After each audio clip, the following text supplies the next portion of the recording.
Hey everybody, it's G Brown, the lifestyle changer, and carnivore is just another fad diet.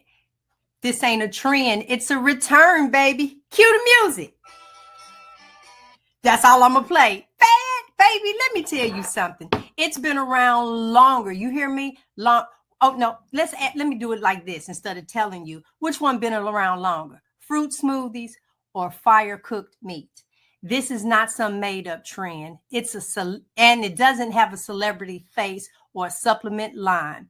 This is ancestral. This is healing. This is food you were born to eat. Carnivore works because it takes out the nonsense. There's no labels. There's nothing for you to read. There's nothing for you to see what's in it. There's no guessing, no games. Baby, it's just real food, real results, and real freedom. I ain't selling you no shakes, no points, or no app. I'm giving you the key to healing. So if somebody says, oh, the carnivore thing, that's just a phase, you tell them, nah, sis, nah, bruh. This is my forever food. So listen, enjoy this show. We have Robin, Terry, and Denitra. You guys have a phenomenal time. And I'll see you on my return. Hey! All right. Yeah. All right. So, sisters, thank you, G. Welcome to the show, Terry. We appreciate you. Good to be ladies. here. Tonight, we are diving a little deeper into Just Say No June. We're saying no to suppression, body bondage. So, sisters, last Thursday, the world celebrated Juneteenth. Freedom proclaimed, chains broken, but many of us are still not free. We are still bound in our bodies, in our silence, in our kitchen, and in our doctor's office. Not by whips, but by what we've been told to tolerate. Tonight, we are naming it suppression. The force that silences our symptoms, hides real healing, and feeds us lies dressed up as tradition. This isn't just history. This is our now, and we're saying no. No to the stories, no to the systems, and no to silencing, keeping us sick. This is a healing call. This is about body bondage. Let's get free. Let's be for real. And let's hear from Robin. We've been quiet too long, and our silence is costing us everything. Let's break it. Let's go, Robin. Welcome back to another episode of Hey Sister Girl. We are so glad that you are here with us tonight. Please go ahead and hit that thumbs up button. Share this video with somebody that you know needs to break free. Tonight, we're talking about suppression.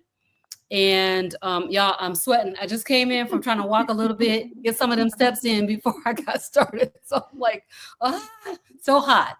But let me share my screen because I put together a few slides for you guys tonight.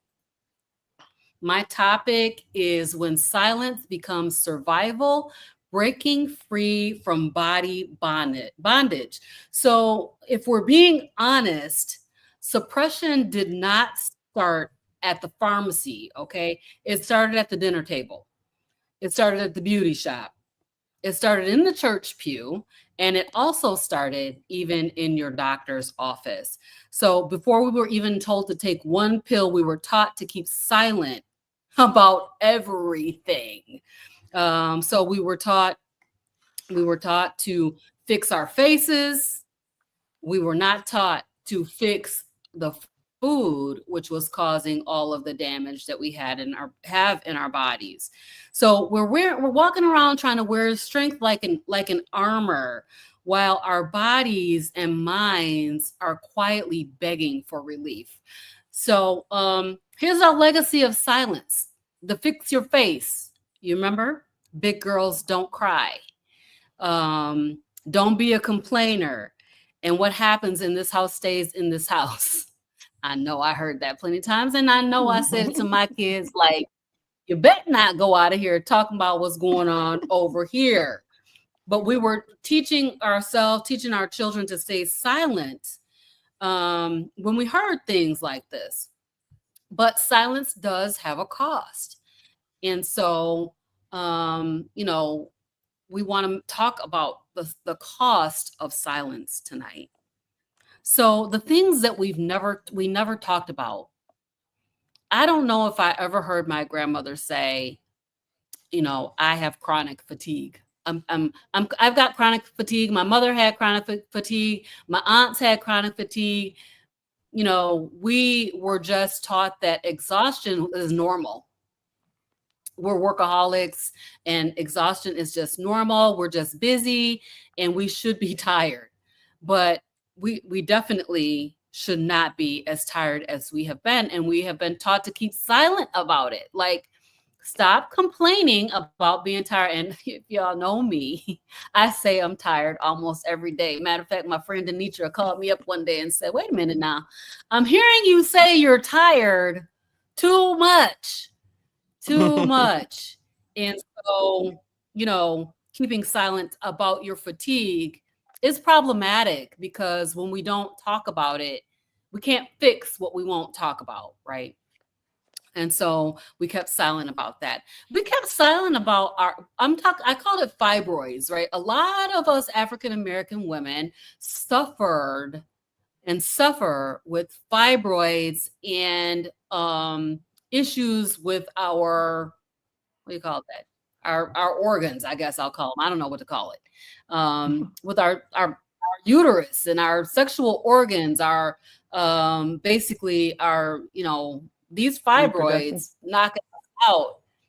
But reproductive system, yeah, the reproductive system. Exactly, the reproductive system. And our have been taught. So here's what happened to me. I'm going to just tell you guys this because it was hugely problematic. I had so many problems with my cycle. In fact, I was supposed to have a hysterectomy. And I literally just kind of waited it out, but I was having this problem and it was happening every month. And my doctors were telling me that it was unrelated to my cycle. Now, just similar to what happened with my eczema, where they told me it wasn't related to food. And in my mind, I knew that it was. And so I literally waited it out and suffered so many years because I did not want to have that surgery.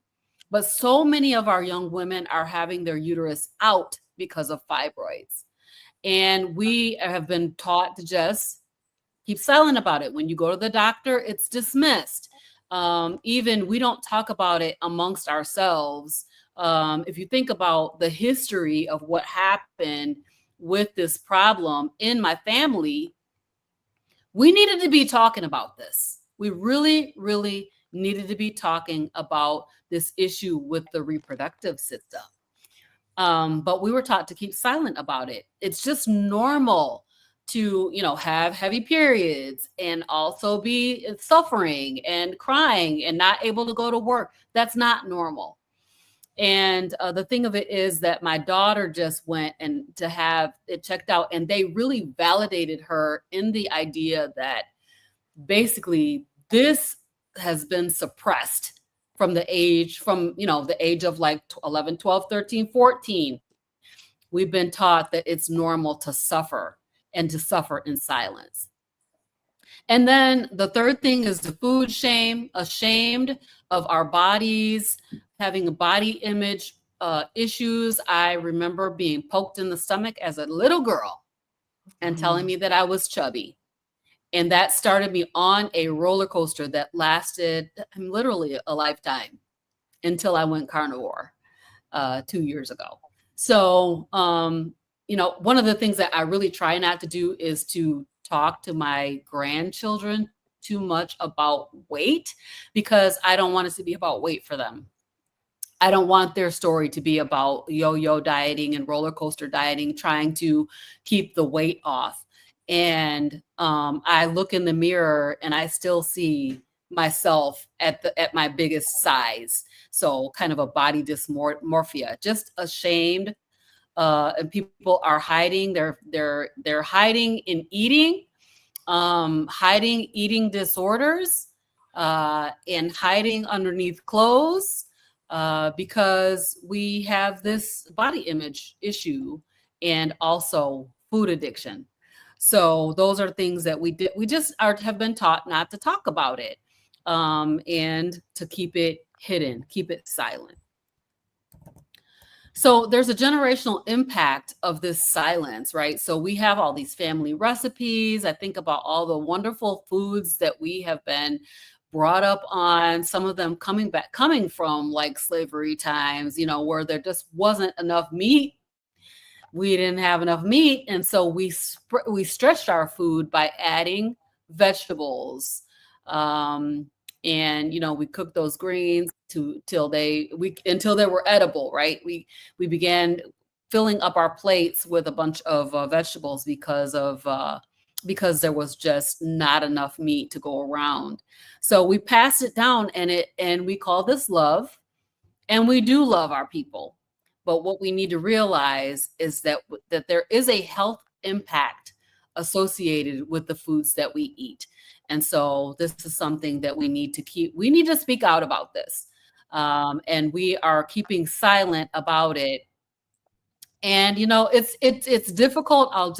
My own personal experience, it is difficult when you're the one who's telling people that your food is bad for you.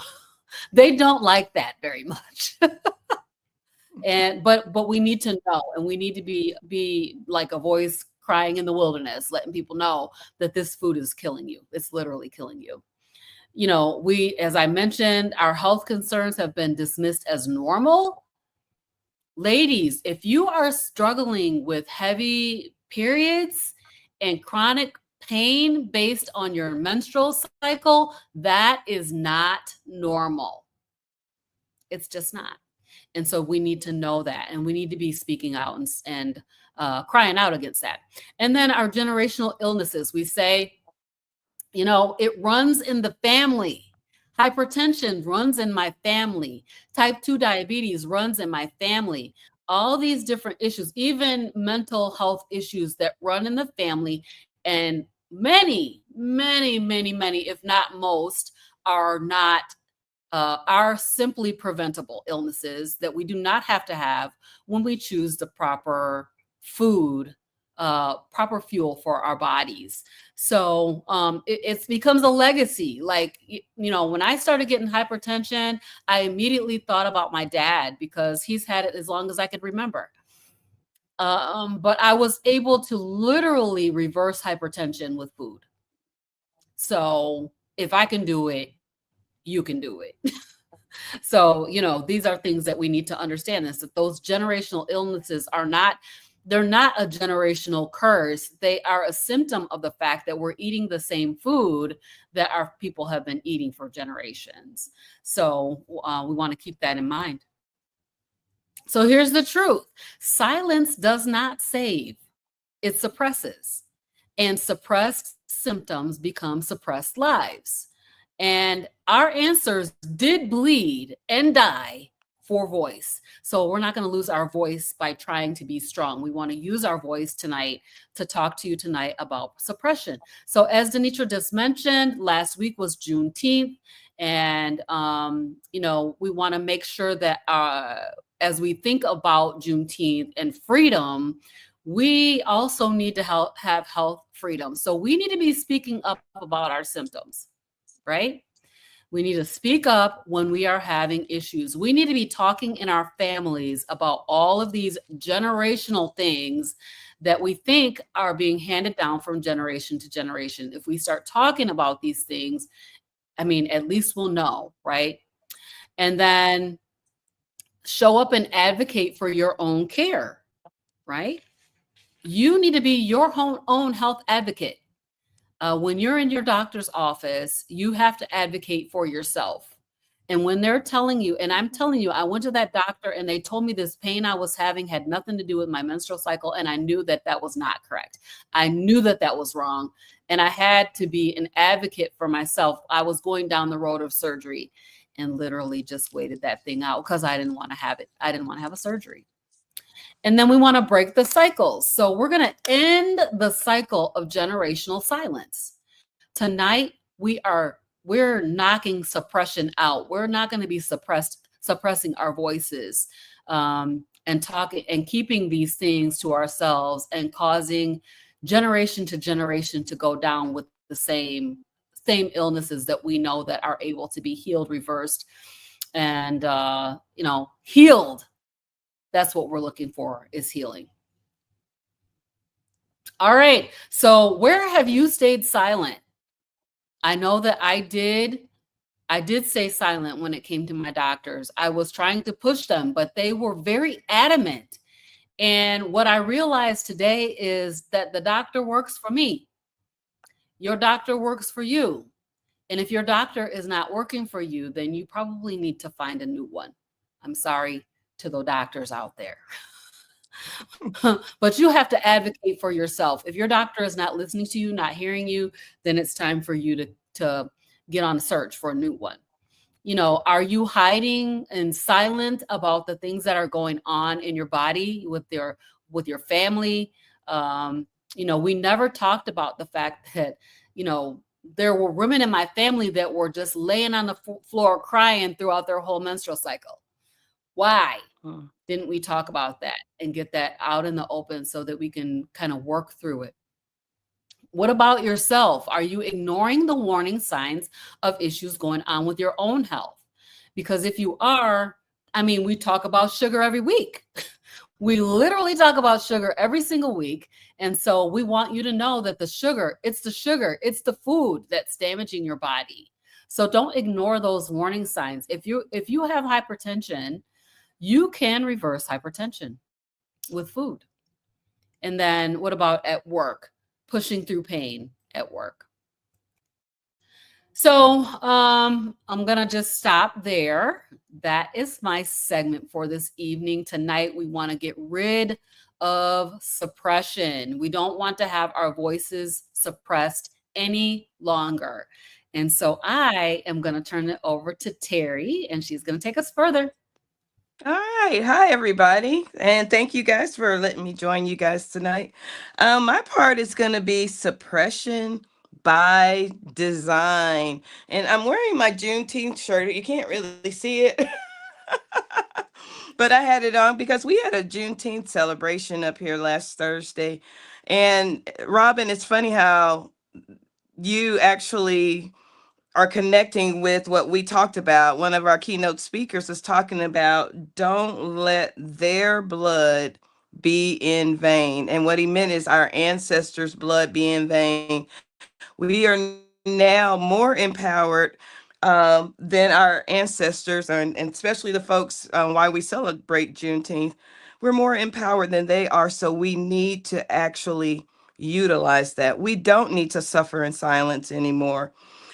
Unfortunately, when I was at that celebration, because once you see metabolic health or lack of health, you can't unsee it. I saw so many of the people there suffering, barely able to walk, barely able to just sit there without a cane. Oh, sorry about that, y'all. Sorry about that.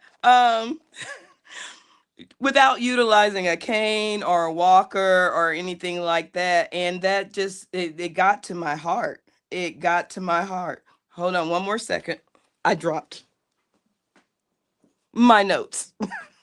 Now, so with that being said, suppression isn't just cultural, it's calculated.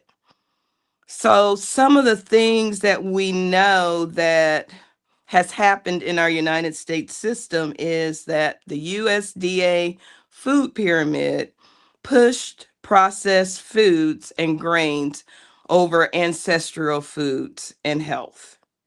We know that for sure. We know that what Ansel Keys, I believe, is the one that started the food pyramid incident, or changing the way we eat. And then the food pyramid was designed from that. And I believe they said it's because President Johnson had a heart attack. One of the presidents had a heart attack and they decided they needed to investigate the food and that butter was no longer good for us, but these grains were.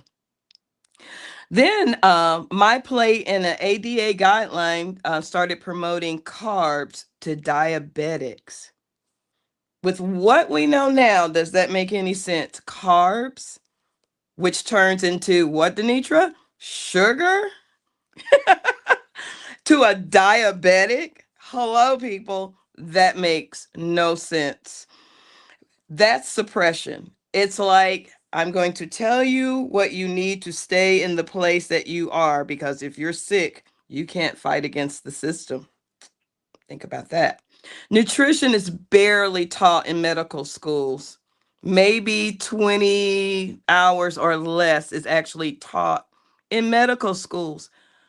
If we're going to our doctors to help us with these diseases and these issues, why are they not knowledgeable about what goes in our bodies? Another. I know I've told a lot of people who are complaining about what they have on my knees, on my back. Oh, it runs in the family, like Robin just said. And I'm like, so does the diet that you eat runs in the family. And it's almost like a light bulb comes on when you say that to them, because they're like, oh, yeah, I guess everyone does eat the same in my family. So that could be why we have high blood pressure and we have diabetes and etc. But I also tell them lately, I said, you know that you hire your doctor. We hold them on pedestals, but we hire them and we can fire them. So if you don't like what you're hearing from your doctor, or if your doctor's not working with you, get another one. So here are some of the hidden truths. Insulin resistance is behind metabolic syndrome, belly fat, brain fog, PCOS, and more. Yet doctors aren't trained to detect or reverse it. High protein, high fat diets like carnivore have been demonized, but they heal. All three of us are proof that they heal. Ancestral eating was suppressed in favor of industrial profits.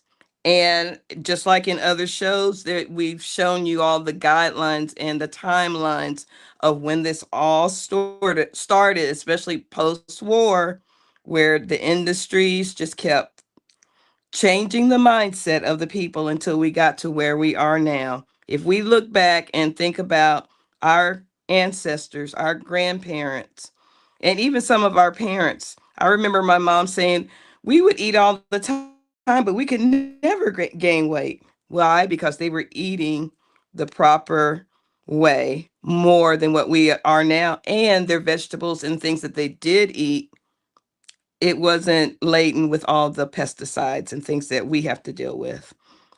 So Juneteenth tie-in, suppression is in part just a part of our past.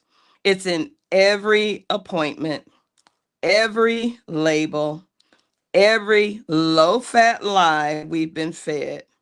Freedom must include metabolic truth. Let that sink in for a minute. And while it's sinking in, I'm going to turn it over to Denitra with our next part. Denitra? Hey, everybody. So thank you, Robin, and thank you, Terry. Thank you for joining us on tonight, Terry. So my goal is to continue what I started last week, where we listed out 21 elements. And as we are endeavoring to go through this role of suppression and how we've been suppressed, I'm going to deal with modern medicine. So the most suppressed truth that we have in modern medicine is that healing is possible. So that's been suppressed to us. No one is really talking to us about how we can be healed, how we can be made whole. We've been told that a prescription is the next thing that we need. But this promise of healing, it doesn't come in a prescription bottle, and it certainly doesn't come without a cost.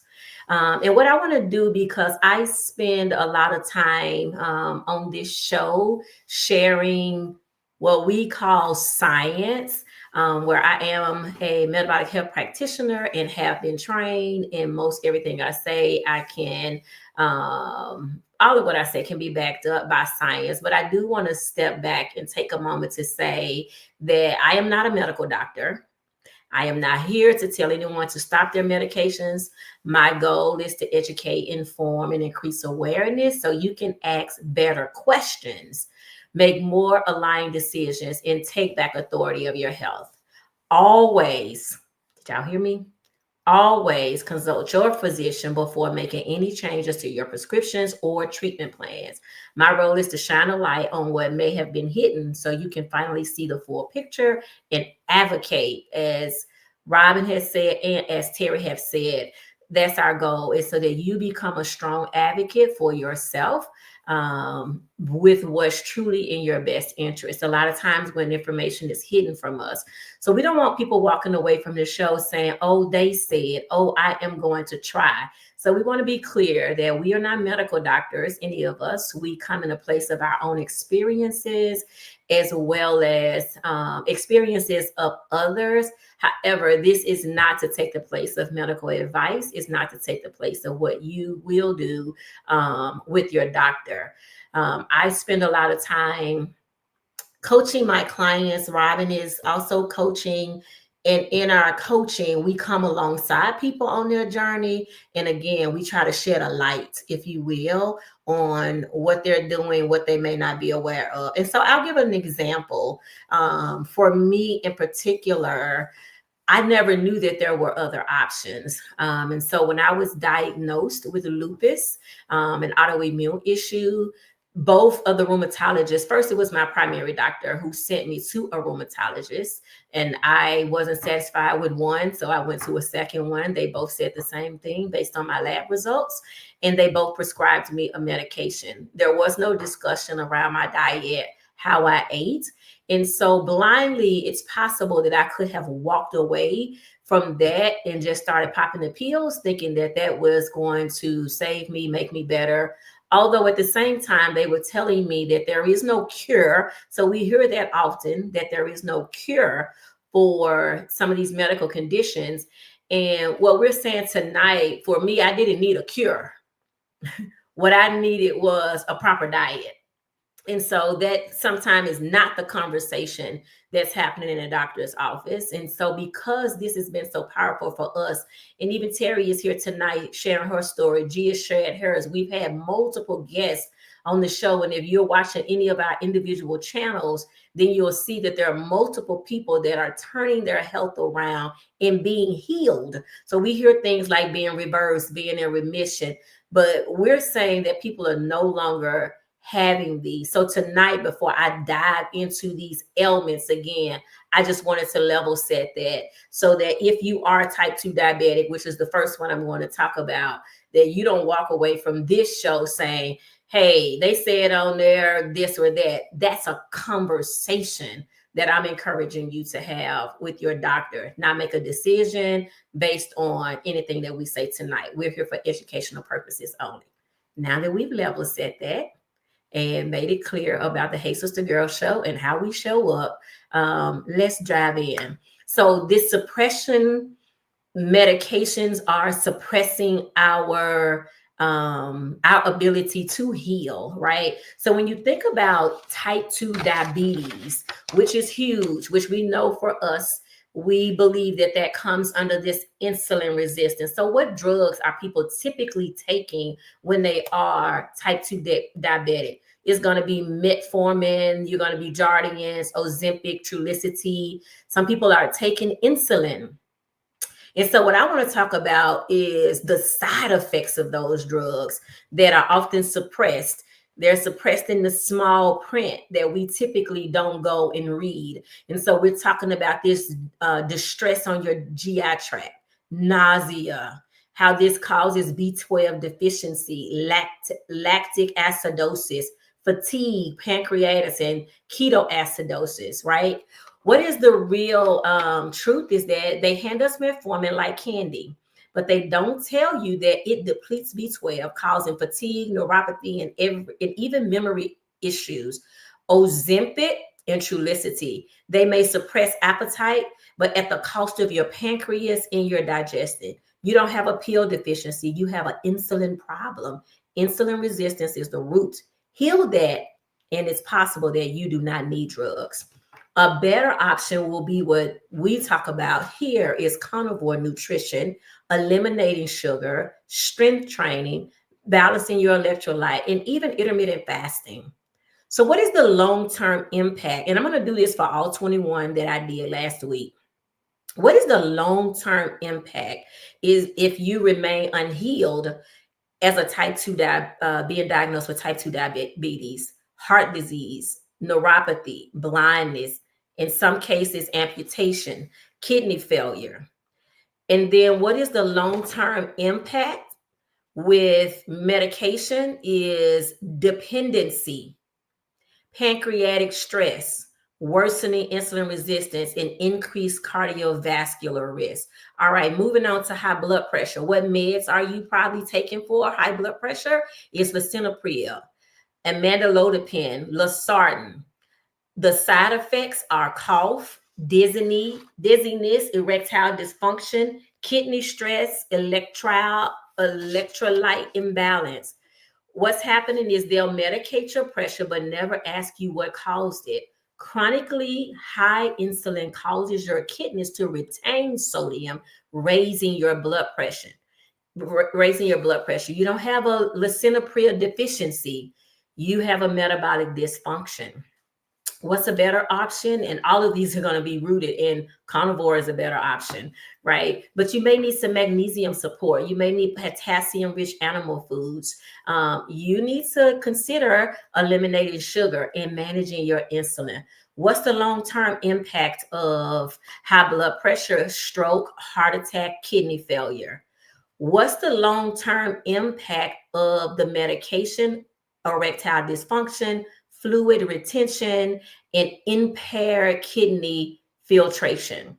So again, what are we saying here with these things is that this is what the suppression is. So a lot of time you hear high blood pressure, stop eating salt, stop eating red meat. And what we're learning tonight, again, making you aware of these things to kind of discuss with your doctor, is when your insulin is high, it teaches your kidney to retain sodium. Not that sodium is bad for you, right? It's teaching your kidney to retain it. All right, let's go to this major one of high cholesterol. I was having a conversation about this today. What drugs might you be taking? Lipitor, that's an avorstatin. Crestor, rosuvastatin, simvastatin. And then what's happening? What are the side effects of these drugs? Muscle weakness, memory loss, liver damage, blood sugar increase. What we know is that these drugs are not healing you. And although they are managing symptoms for you, they are not healing your body. So they demonize cholesterol, say they could medicate it. Statins are a $1 billion drug that don't fix inflammation. Cholesterol is your body's repair system. If it is high, ask why. Right? Real healing starts with food and not fear. Again, better option, same thing. Is, considering a carnivore, or what I call eliminating sugar, eliminating seed oils, reducing your inflammation at the root. What's the long-term impact is if you stay unhealed is atherosclerosis if the inflammation remains high. The long-term impact of the medication is muscle wasting, liver enzyme elevation, and increased risk of type 2 diabetes. I want to pause there for a second because with my clients, what we are noticing, and this is a trend and a pattern that I'm noticing, is that I have clients that are on a high cholesterol medication. They're not pre-diabetic and they're not diabetic. What they realize is when they started taking the statin is that it basically, their report to me is that it feels as though it induced pre-diabetes or type 2 diabetes. Again, the goal here is for you to be aware and do research. Okay. And so if we go to obesity, which is a huge one, literally a huge one right now, what drugs are we being given? In Ozempic, Wegovy, What's happening with that is nausea, vomiting, suicidal, pancreatitis, and gallbladder disease. They'll medicate your appetite, but won't educate your biology. Obesity isn't a lack of willpower. It is a hormonal imbalance, specifically insulin and leptin. Carnivore resets satiety. Real food doesn't make you fat. Okay. All right. What are better options? I'm going to say it out loud again. Carnivore, right? What's the long-term impact of obesity? Is diabetes, heart disease, joint degeneration, and cancer risk. What's the impact of the medication? Gallbladder damage, appetite dysregulation, malnutrition, and hormonal disruption. Let's look at acid reflux and GERD. You're probably on a medicine called Nexium or Protonix, Prilosec. That's a B12 deficiency, calcium malabsorption, osteoporosis, rebound reflux. Your body doesn't make too much acid. It makes too little to break down fake food. Let's just take that in, right? It's the fake food that your body is unable to. So then we suppress acid. These drugs suppress acid so symptoms quiet down, but that's a setup. You need acid to digest protein, absorb minerals, and prevent bacteria overgrowth. The long-term implication is malnutrition and esophageal damage, right? So what I have a client right now who says to me, I can't eat red meat. And my statement to them is that you've damaged your esophageal area so that everything is tender now. Once that's healed, you'll be able to eat red meat again, but you damaged it with fake foods. All right. The long-term implication of being on these medicine is weakened bones, magnesium deficiency, and increased risk of infection. All right. So depression was another one. Prozac, Zoloft, Lexapro, Wellbutrin. What happens with these drugs? Weight gain, emotional numbness, sexual dysfunction, suicidal thoughts. Depression is real, hear me, but nutrition plays a major role in mood regulation. Your brain needs amino acids, cholesterol, and saturated fat to make dopamine and serotonin. You can't medicate a nutrient deficiency. Okay, so the impact of that is you feel isolated, you have chronic stress, your cognitive decline. The medication itself causes emotional blunting, dependency, and worsened withdrawal systems. Anxiety. You're probably on a medicine called Xanax, Ativan, clonidipine. That's memory loss, dependency, sedation, and dizziness. Anxiety can feel like an emotional storm, but it often starts in the gut and blood sugar. Low cholesterol affects hormonal signaling. Unstable glucose triggers panic. You're not broken, you're unregulated. The long-term impact is adrenal fatigue, chronic cortisol imbalances, cognitive decline, withdrawal seizures, and emotional disconnection. PCOS, one that's very common. They put you on metformin, they put you on birth control. And what happens to you then is weight gain, mood swings, blood clots, electrolyte imbalance, and then a cycle of suppression.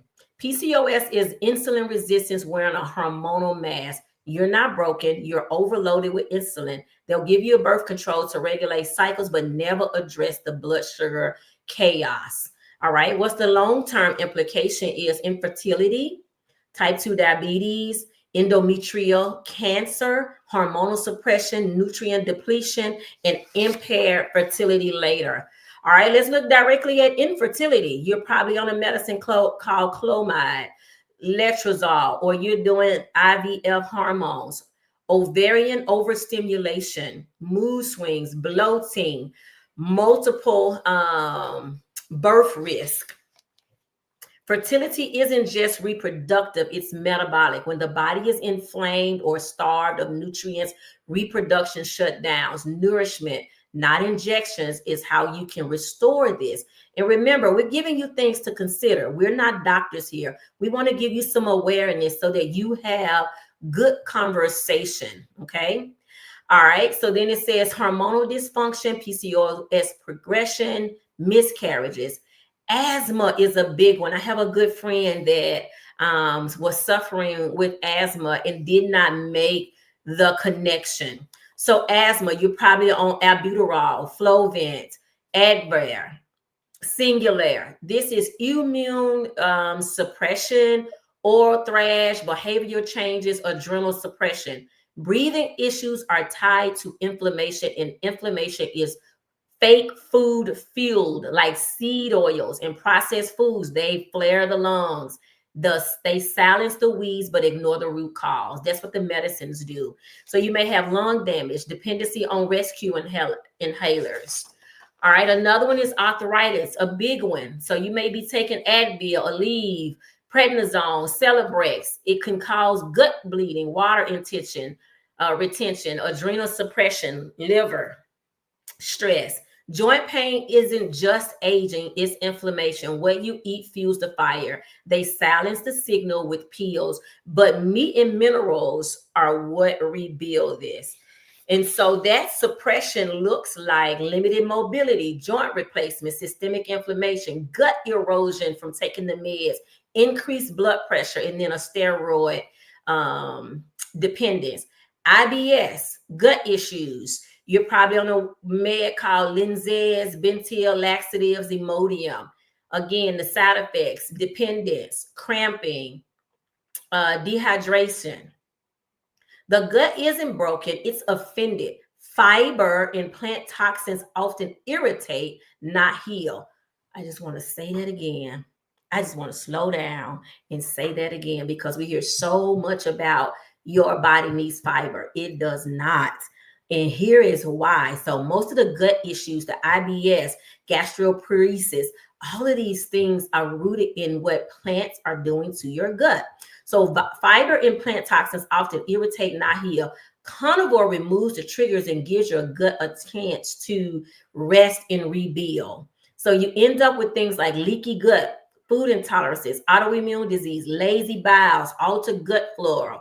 All right, B vitamin depletion, sleep disorders. They have us on Ambien, Lunesta, Trazodone, and Benadryl. Memory gaps, drowsiness, dependency. I know this is long, but I want to put this out here for the review of the show again, so that if you see yourself in these things, as we think about how we're being suppressed, I want them to live in this video so that you can do your research and you can figure out what may be happening to you versus thinking it is an isolated issue without checking into what insulin or blood sugar may be doing to you. So sleep disorders, again, Ambien, Lunesta, these are meds that you get prescribed. And some people have like 4 or 5 of these things, right? Which means they're on 4 or 5 different medications. And guess what? They busting into each other as well, right? And so now you are being taught about managing your meds. And what we want you to do is self-advocate enough that you can heal these things just by changing how you eat, moving your body, these lifestyle changes. So sleep is built by light, food, and rhythm. Medication can sedate you, but it will not restore, right? Or regulate your melatonin. A pill at midnight won't fix a morning without sunlight. Okay. So these hormonal imbalances, cognitive decline, menopause, a big one. I'm fully in menopause and have felt all the things, right? So women, when we talk about menopause, we talk about the flash, and I see women walking around with fans, talking about their skin, how much air they need to have on. It is not tied to aging. It's what you're eating as you age. Let me say that again. It's what you're eating as you age. So we talk about hormone replacement, and we're not against these. My doctor, we've had this conversation, and we're not against hormone replacement, but are we also checking the root cause? If in fact, hormone replacement is for you, or is there something else you can also do? So the side effects are stroke, cancer risk, blood clots, and mood swings. Metabolic truth is this: menopause isn't a malfunction, it's a transition, but unstable blood sugar, poor protein, and estrogen dominance makes it miserable. Fat and protein can help regulate those hormones naturally. So what is the long-term impact? Osteoporosis, insulin resistance, cardiovascular disease, hormone suppression, increased risk of cancer, and emotional dysregulation. Autoimmune conditions like lupus, MS, Hashimoto's, and rheumatoid arthritis. These are autoimmune issues I was diagnosed with, right? Lupus. The first one they prescribed me was Plaquenil. You may be on a prednisone, a methotrexate, Enbrel, Humira. The side effects is immune suppression, liver toxicity, nausea, increased infection, and cancer risk. The truth is this: autoimmunity is your body in attack mode, and food often pulls the trigger. Seed oils, grains, and sugar ignite inflammation. Carnivore calms the chaos and gives the immune system a sugar break. Organ damage, disability, chronic pain, fatigue. A lot of people end up with fibromyalgia, skin disorders like acne, psoriasis, eczema. You hear Robin often mention eczema, me mention eczema, Accutane, cortisone creams. This side effects: liver toxicity, depression, skin thinning, immune suppression. The truth is your skin is a mirror of your metabolism. Ooh, take that in. Right? What are you eating is going to show up on your skin. Your liver processes, and what your liver can't handle, your skin tries to excrete. Carnivore clears from the inside out. Long-term scarring, infection risk, confidence loss, gut disruption, liver stress, mental health decline, chronic fatigue. Another one, Robin mentioned this one earlier. The meds that you on are maybe a B12 injection, Adderall. They give you the jitters, dependency, insomnia, burnout. The truth is this: fatigue isn't laziness, it's a fuel crisis. Your cells are screaming for energy and nutrients. Red meat, minerals, and fasting repair this mitochondria, your body's power. All right, let me go faster. So migraines, if you have migraines, you've been taught that migraines are some other type of issue, it's high blood pressure. We believe that it is tied to insulin and insulin resistance. So you may be on Imitrex, Topamax, Excedrin. You may be taking Botox injections, right? The side effects are rebound headaches, dizziness, liver damage, and numbness. Migraines are rooted in insulin spikes, histamine overload, and nutrient imbalances. They aren't just in your head, they're in your habits. The thing you could do is eliminate sugar, caffeine, gluten, increase your magnesium, hydration, and have consistent meals that are built with protein and fat. Wow. So it's a strain on your liver, brain fog, increased frequency over time. Bloating is another one. So guys, the picture that I'm trying to paint for you tonight is that they have an ill for every pill, a pill for every ill, right? And so your promise of healing is not inside of a pill.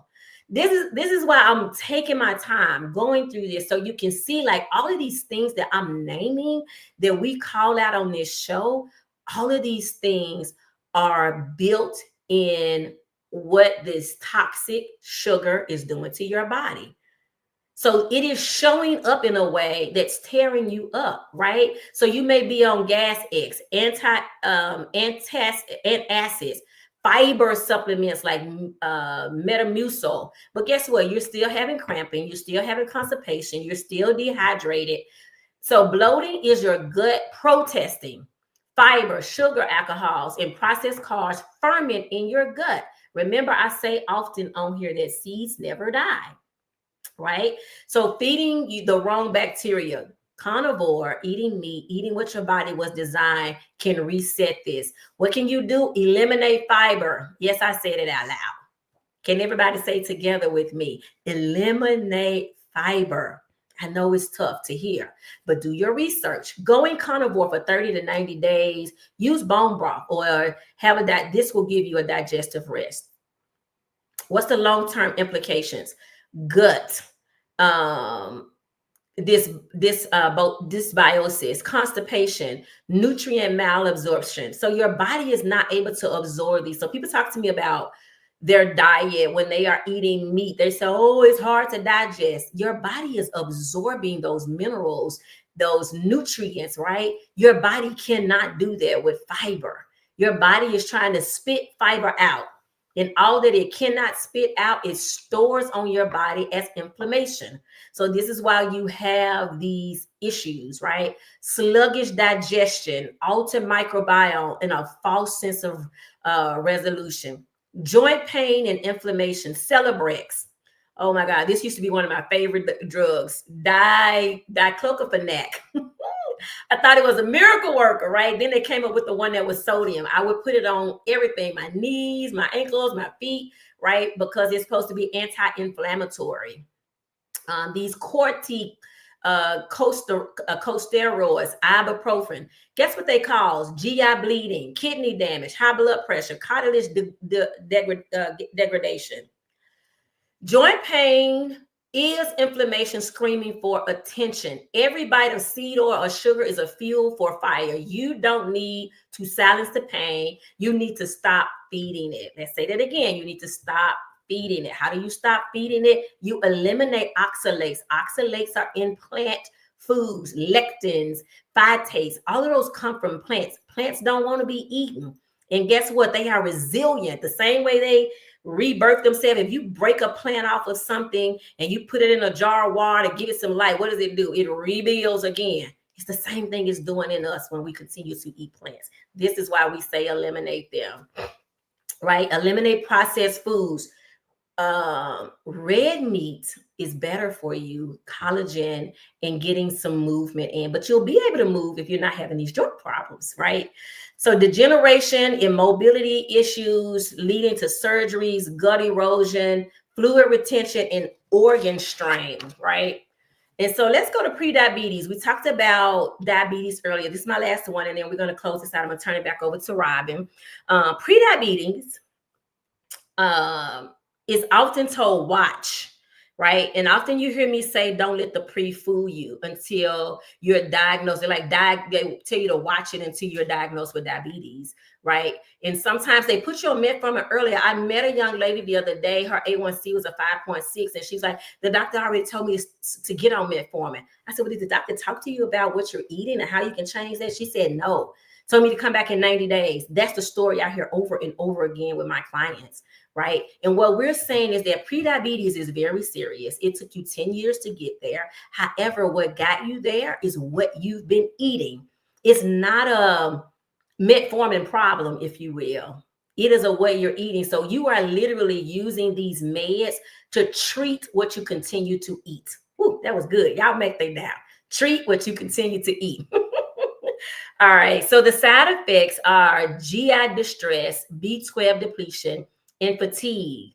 And if you don't change anything, if you leave from the doctor saying stuff to yourself like, well, the doctor told me to watch it, I am borderline, right? Then we think that we're in a safe zone. And what we're saying tonight, that it's not safe for you. This is not safe because you're seeing all the symptoms. You're seeing the dark eyes. You're seeing the belly fat, the belly inflammation. You're struggling with all of these different symptoms that are directly tied to it.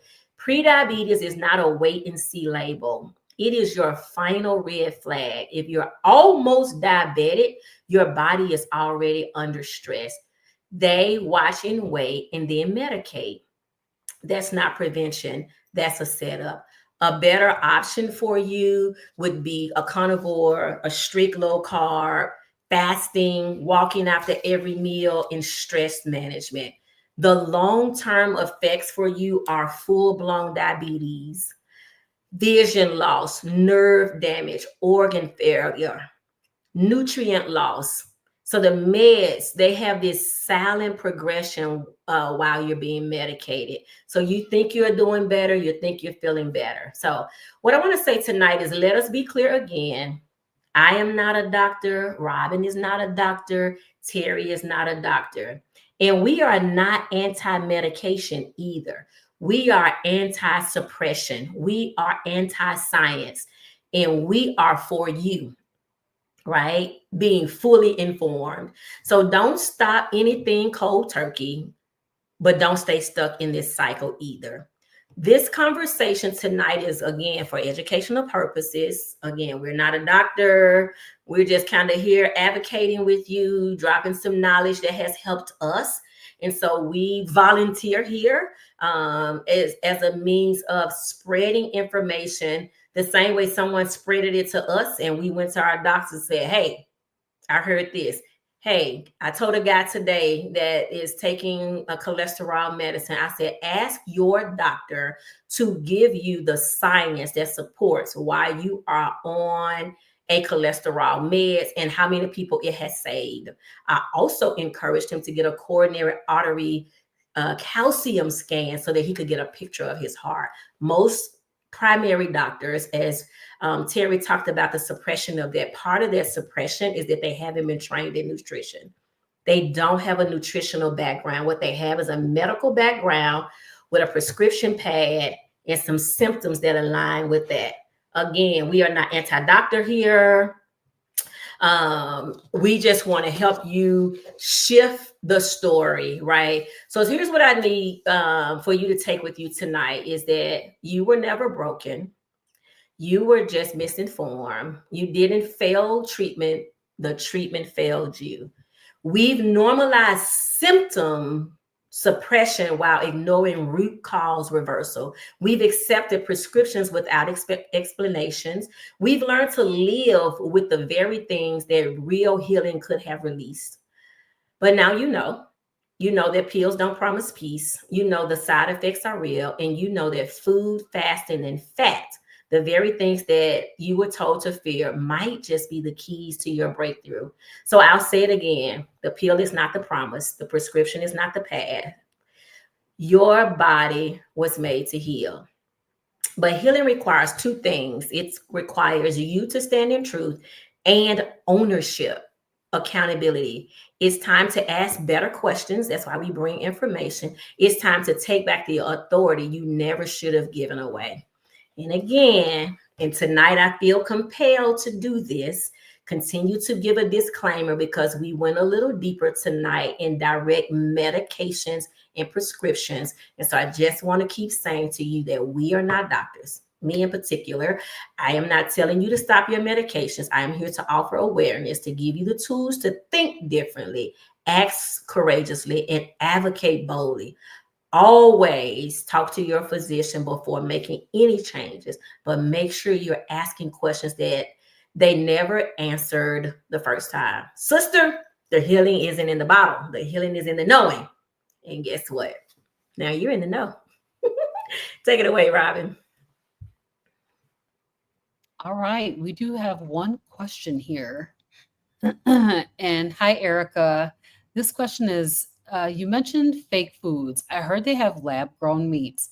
How do we know if we are consuming lab-grown meats? I did look that up, and I believe that I've actually seen this in the store. I saw a label on my on my meat that was concerning to me, and I'm like, y'all not gonna get me like that. So there is a labeling that you will see on your meat that is lab grown, and they're going to use the term cell cultivated meat, the USDA. So that label is going to distinguish it from traditional meat. It will not include a vegetarian stamp, according to the Scientific American. So you need to start looking for this, because this lab grown meat could come out anytime. And it's already been approved for use. So I don't want to eat it. I'm not recommending it. I don't know too much about it, but check the labels. You do have to look at the labels on meat, because I'm sorry, a lot of times they will add additives to meat. Sugar, dextrose. They'll inject it with different stuff. And so check the labels on your meat. Yep. I just want to add to that, Robin. You answered that beautifully. And that's the whole key to any food that you're eating, right? We encourage on here that you read all ingredients. And then we talk about on this show about how you shop in the store, right? Along the sides of the stores where there is real meat. And what I often say is because that's where the electricity is, if you will, so that they can keep these things cool and preserved. But I love what Robin said about they are required to tell us the truth. So I often say this, that they lie to us on the front of packages, right? And you'll hear this a lot when you are listening to other influencers, like how we show up in this show. They lie to you on the front, but they must tell you the truth on the back. This is why it's called nutrition facts. So that's where you want to go on anything that you're purchasing. And I would be leery of anything that doesn't have nutrition facts on the back. Or on the front, or something that doesn't list ingredients. I would be leery of that. And so then you have to go a step further and realize, like Robin used the word cellular. So a lot of times, even with cheese, you'll see the word cellulose on there. And that sounds healthy because we got cells. So maybe it's hosting my cells, right? So what that cellulose actually is like wood chips to keep cheese from sticking. So again, as a part of this show, like we want you guys to be like super informed on how. So we're talking about like fake foods. We're talking about food products. So everything that's in the center of the store, we call those food products. Anything that has a multiple labels on it, we call that food products. When it starts out, now you may find pork skins. So let me be clear. You may find pork skins. So even we are looking at the ingredients on pork skins because the flavored pork skins, so all pork skins are not created the same. So flavored pork skins has ingredients in it that are very compromising. But your plain pork skin typically is going to have just the pork skin and fried in the grease of the pork skin. I got trapped in there with a brand that was like a double fried. It was so good to me. And one day I was just sitting on the couch and I looked on the back. There was the sugar. So even as much as we've been into this, we have to keep checking. And then I'll tell you this, sometimes ingredients change. So there was an ice cream I used to eat when I was keto that I loved a lot, and about a year in, they actually changed that ingredient. They added an ingredient there that now I no longer will consume. So yes, check your labels. Even on this lab-grown meat, fake meat, all of it, they are required to give you the facts. We just got to be intentional about looking for the facts. And also, Erica, talk to your butcher. Your butcher's your best friend. He's not going to have the fake meat in there with the rest of the meat. The fake meat is going to be over there with the fake vegetarian meat stuff, most likely, the way they have to section it out in your store. And if you don't have a butcher, find a farmer. Support your local farms. They will have real cows. That's all I'm saying. They'll have the real meat. That's a great point. Great point. Yep. I do want to just say that Erica is going to be starting on July 1st. Yay! Perfect timing because cookouts are our friends. Now, Erica, I'm going to take a moment here and be the coach because, you know, I'm the advocate, the coach, and the educator. So one of the things that we promote on this show is why you waiting. Why you waiting? Yeah, I was going to say that too, Denitra. So here's what I would just say, Erica, is what could you start to do immediately? Because I know for me, like the waiting till July 1st kind of like was, I got all this time to play until. And so you think about the days between, it's the coach me, Erica, so bear with me, sister. So you think about from June the 23rd, which is the day, to July 1st, girl, you could lose your first 7 pounds. You could go into July. Come on now. 7 pounds later, yes, knees feeling better. And I'm not saying go full carnivore, but just some of the things that you have picked up from the show, like what could you implement immediately? So if you unpack like what you're already eating for breakfast, and I'm just making this up because it's not a live exchange, but let's just say you're eating right now, you eat bacon, eggs, oatmeal, wheat toast, you drink orange juice, and then for lunch you have a salad with I had a client that was eating a veggie burger over that, and then at dinner having, a burger with a salad, right? So what we would say to you is like, have all of that, but let's see how we could tweak it, right? We would say, consider giving up the oatmeal, giving up the wheat toast, giving up the juice. Get you some more bacon and eggs, girl. Have that. You Let can that eat all the bacon and eggs you want. Yes, that's your friend. And so Mhm. then at lunchtime, rather than going somewhere having that huge big bowl of salad, how about changing your protein and making it bigger, saying, hey, give me triple meat and just a little bit of salad, right? That's the kind of thing you can do. For dinner, you might say, hey, maybe you're gonna skip dinner, right? I see you said that's the reason I'm starting July 1st. We with you, sister. We with you. We with you all the way. Keep coming back to the show, sharing with us. Find our pages, any of us, find our pages, comment on our videos, and we can even help you with the grocery shopping. So yeah, hit us up. Let us help you. Hey, Robin, can you put the Hey Sister Girl group? I'm not that fast.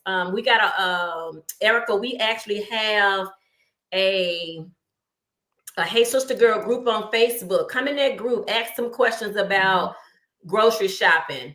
And we're just saying, whatever you already eating and you already have at home, how can you more protein and fat that is all we're saying. So we're with you. Yes, this is what we're looking Yay. for. Welcome, Erica. Yes, welcome to the world, honey. We love Welcome you over to the so meaty much. side.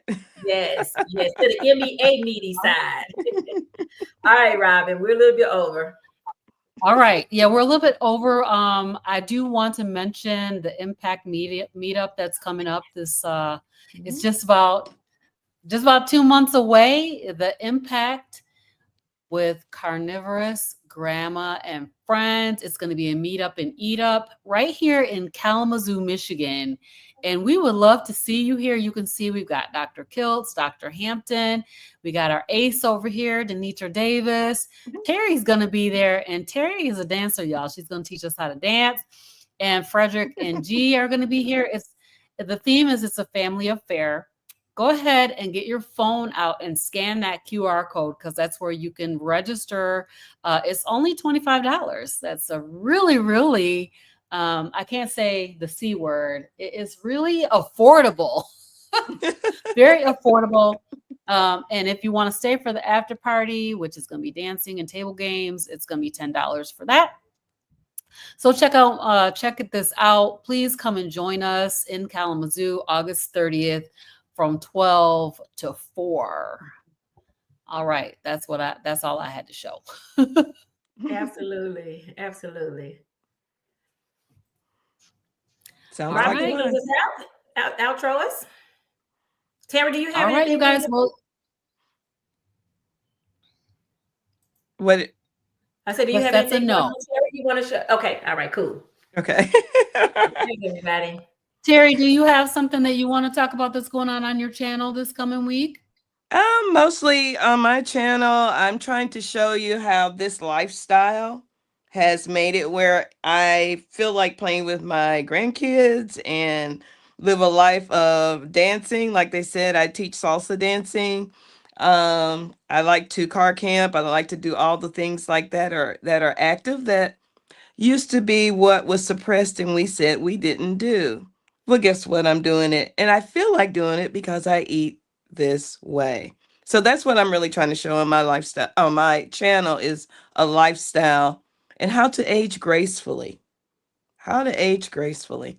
But that's about it on my channel. I love it. All right. Thank you, Terry. What about you, Denitra?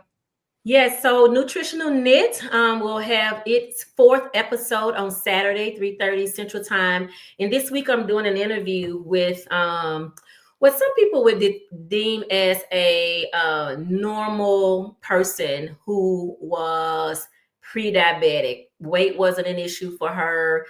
She was a pescatarian, and learned that she was yet pre-diabetic, and how she has now changed her lifestyle and the impact that it has had on her. And so I often say that insulin resistance does not have a size, but it does have a look. So there was some signs that she was seeing that was driving her to know that she was insulin resistant, and it needed to be reversed. A lot of times when we see heavy people, we immediately make that assumption for them, which is not an inaccurate assumption, because we know that the belly fat is a huge indication that you're insulin resistant. However, my guest on this upcoming Saturday, we're going to go a little deeper about, because she fine, y'all. I mean, we all fine. Right. But I'm saying she fine, where there would never be this question of whether she was not well. And so we're going to spend some time with her. And yeah, that's Nutritional Knit. Join me. My same channel is at Advocator Coach Educator. If you've not already liked my channel, someone on here said they have liked it now, and I appreciate that. Looks like Ash Taylor. So thank you for subscribing to my channel. Ash. I know Ash Taylor. Yay. So thank you for subscribing to my channel. And that's where you'll find me on Saturdays at 3:30 live. And you all, Juneteenth, again, this suppression that we've been under, like, we want to be free for real, right? We don't want to be continuing to be suppressed in our healing. And so, ladies, thank you. Awesome job tonight on breaking this down. And what All right, everybody, one of we'll the see y'all songs back we next sang week. said, "Victory is mine." So victory in this way of eating is ours. Take care, everybody. All right. Bye, everybody.